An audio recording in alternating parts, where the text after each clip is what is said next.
रात के अंधेरे में एक वीरान हाईवे, ठंडी हवा के झोंके और दूर दूर तक कोई इंसान नहीं। ट्रक ड्राइवर अर्जुन, जो अपनी जिंदगी के कड़वे अनुभवों से गुजर रहा था, अचानक एक रहस्यमयी लड़की से टकराता है।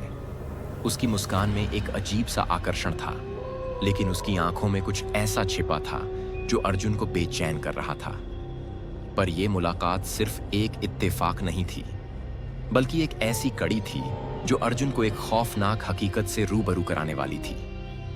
अर्जुन एक अनुभवी ट्रक ड्राइवर था। वो बीते 10 सालों से अकेले सफर कर रहा था, लेकिन इस बार की रात कुछ अलग थी। आसमान में काले बादल घिरे थे, हल्की बारिश हो रही थी और उसका ट्रक हाईवे नंबर 66 से गुजर रहा था। रात के लगभग 1:30 पर अर्जुन ने देखा कि सड़क के किनारे एक लड़की सफेद साड़ी में खड़ी थी।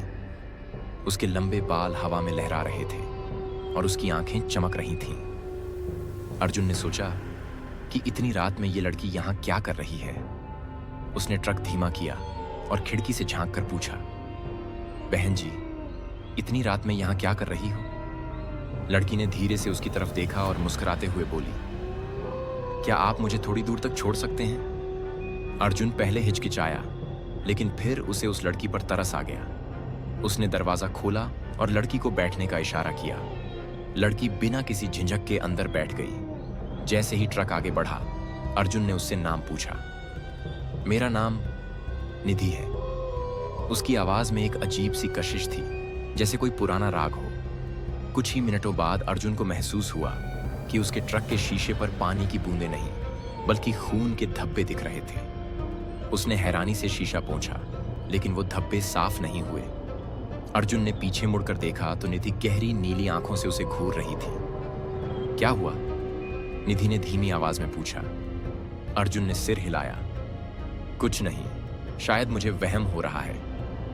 लेकिन जैसे जैसे ट्रक आगे बढ़ता गया, अजीब घटनाएं होने लगी। रेडियो अपने आप चालू हो गया और उसमें से अजीब सी फुसफुसाहट सुनाई देने लगी। ट्रक के चारों ओर घना कोहरा छा गया, जबकि अभी थोड़ी देर पहले आसमान साफ था।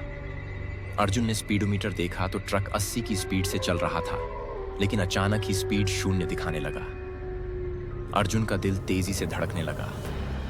उसने निधि की तरफ देखा और उसे एहसास हुआ कि उसका चेहरा थोड़ा बदलने लगा था, जैसे कोई दूसरी शक्ल ले रहा हो। अर्जुन ने घबराकर ट्रक रोक दिया और नीचे कूद पड़ा। तुम कौन हो? उसने कांपती आवाज में पूछा। निधि धीरे धीरे ट्रक से उतरी और मुस्कुराते हुए बोली, मैं वही हूं जिसकी आत्मा इस हाईवे पर भटक रही है। अर्जुन का खून जम गया। निधि ने अपनी कहानी सुनानी शुरू की। कुछ साल पहले इसी हाईवे पर मेरा एक्सीडेंट हुआ था।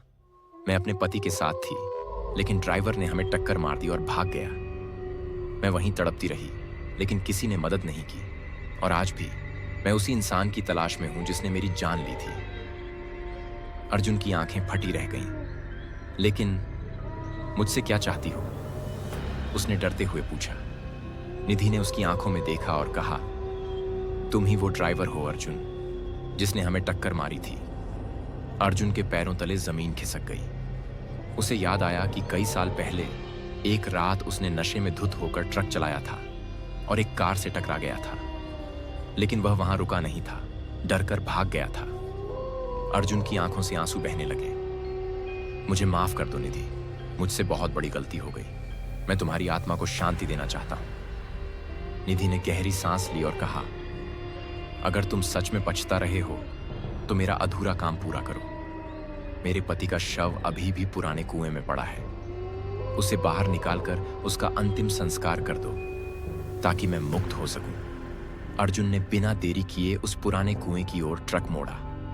जब वह वहां पहुंचा तो उसे कुएं के पास एक पुराना कंकाल मिला, जिसके हाथ में अभी भी एक टूटी हुई चूड़ी थी।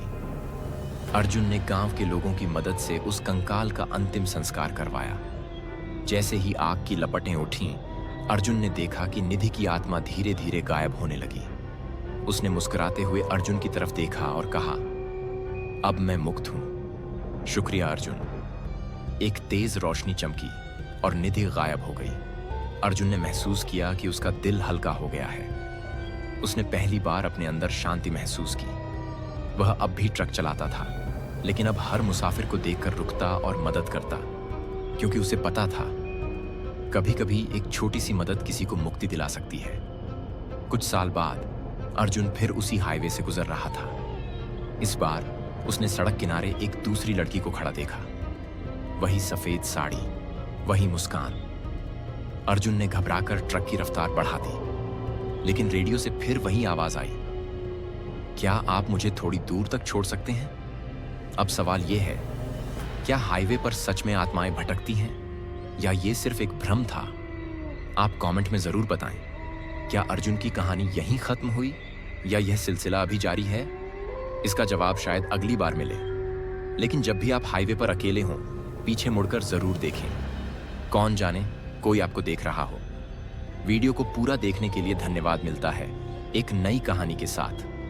यह कहानी आपको अच्छी लगी तो वीडियो को लाइक जरूर करें और चैनल को सब्सक्राइब जरूर करें।